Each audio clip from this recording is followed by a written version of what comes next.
Hi, thanks for tuning in today. Today, I want to give an average guy's review of Logos Bible software. By now, you've seen a lot of reviews, probably, or maybe you haven't, of people reviewing Logos 10.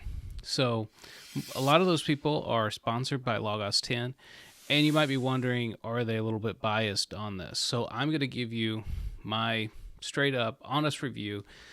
This video is not sponsored in any way. Nobody's sponsoring this video. So this is just my honest take on Logos in general and Logos 10 in particular.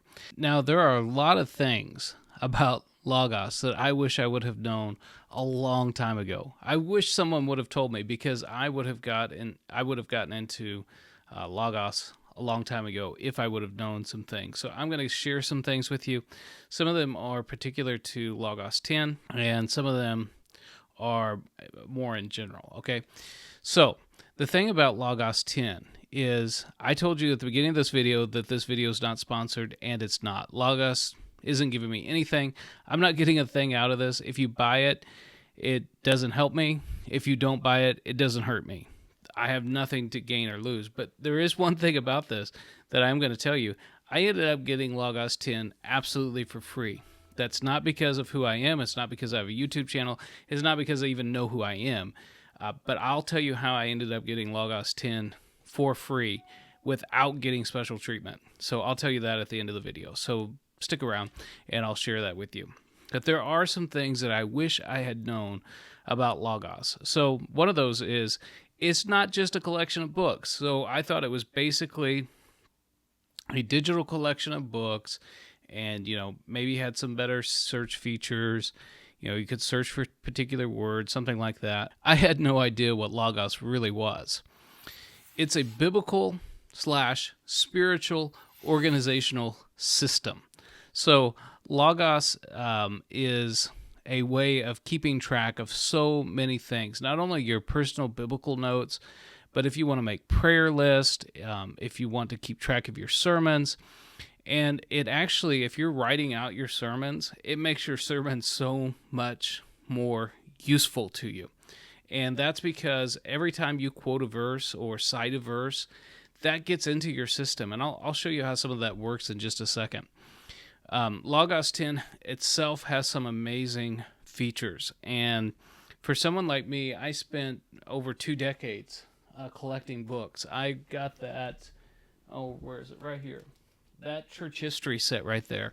When I was about 16 years old, I started working at McDonald's when I was a 16-year-old, and I couldn't wait to start getting books off Christian book distributors.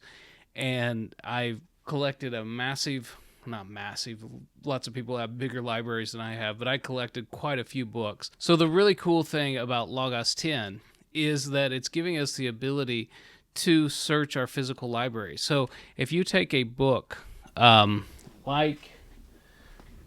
this one, Mathewson and Ibmig's Intermediate Greek Grammar. Now, the thing about that, now you might hear my chair squeak a little bit here. My wife keeps telling me I need to get a new chair, and it's more fun to buy books than it is chairs.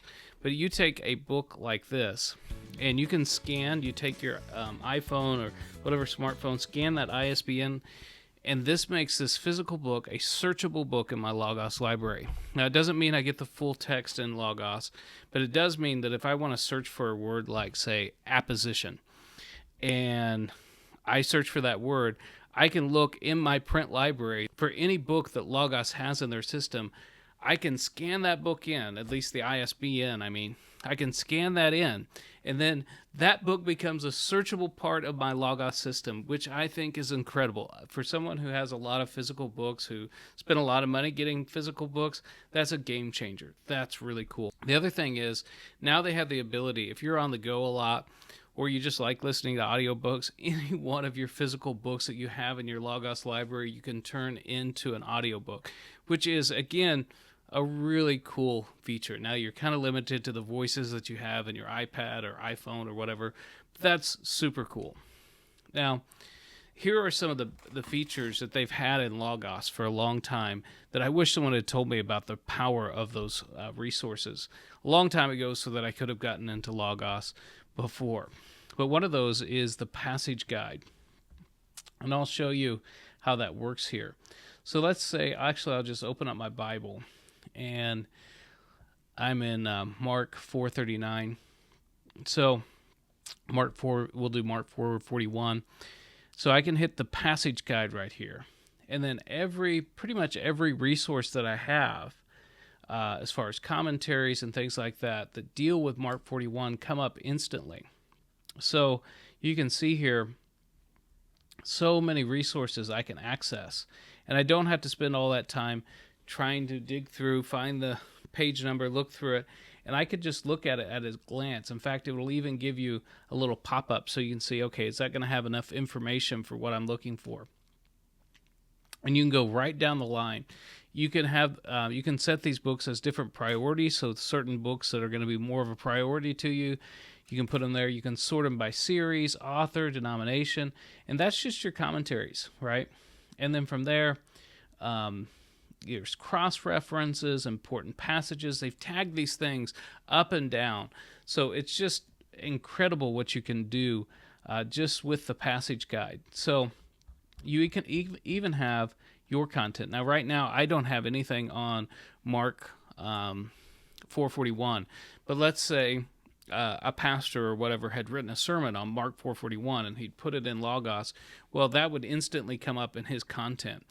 If he'd uploaded that sermon or had written out a sermon in Logos. See, you've got all these different things like workflows and tools that you can use to put all this information into Logos. Okay, so now we're going to look at Mark 4:41 in the exegetical guide. So again, it will suggest your content, but what the exegetical guide is really for deep exegesis. So when you're really examining the text closely. So it's going to bring up your apparatuses. That is, it's going to show you the textual variants. You can even access the very manuscripts that this verse appears in, Codex Vaticanus, Alexandrinus. It goes word by word, giving you the parsing and lexical information on each word, giving you access to your lexicons. Not only so, but one of the features I really think is amazing is you can look through all your grammars. So if you're doing really deep syntactical work on the Greek New Testament or the Hebrew Old Testament, works such as the one I held up just before, and also if you have like Daniel Wallace's Greek Grammar Beyond the Basics, and you're doing very deep exegetical work and you want to see how the syntax works, this will search your grammars for you. So every time that verse is mentioned in any one of your grammars, it will search that, and then you can go even deeper for exegetical work. So that, I think, is amazing. Okay. And again, I'll mention this, the power of your notes. So you can make notes in this. Anytime you mention a reference, that will pull up. Your notes are so searchable and so interconnected that it makes your notes so much more valuable. I'm interested in digging into this more, but I think if someone took some time to really make a very good system to work through their notes, I think you could do so many things with these notes. And it's not like a notebook where you're limited to a certain amount of pages. I mean, you're basically your note-taking capabilities, practically speaking, is almost infinite, right? The other thing I'll say about this, which should go without saying, I have right now in my Logos library some 5,519 resources, like 5,000 books.